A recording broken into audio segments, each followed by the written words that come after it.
అంజలి కూడా ఫస్ట్ భర్త కూతురు తిను, సెకండ్ భర్త కూతురు చిన్నమ్మాయిని మంచిగా చూసుకొని పెద్దమ్మాయిని మంచిగా చూడకపోవడం, ఆ తర్వాత అనేక సార్లు అబ్యూజ్మెంట్ చేయడం, అడ్లకళ్ళతో వార్తలు పెట్టడం, ఇవన్నీ కూడా తరచూ చేసేది అంటూ ఫ్రెండ్స్ అందరు కూడా చెప్తున్నారు.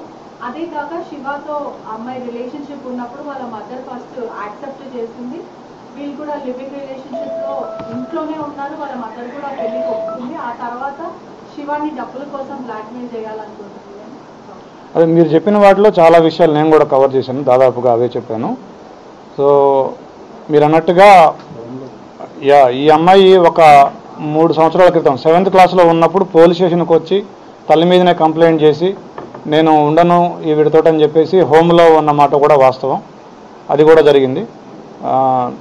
ఈ అమ్మాయి మా ఇంటరాగేషన్లో కూడా దాదాపుగా మీరు చెప్పిన పాయింట్లన్నింటినీ కూడా ఏకీభవిస్తూ ఈ అమ్మాయి చెప్పిన పాయింట్లు నన్ను ఎక్కువగా కొడుతూ ఉండేది అనేది, నన్ను ప్రేమగా చూసుకోలేదని నాకు అనిపించిందని కూడా అమ్మాయి చెప్పడం జరిగింది.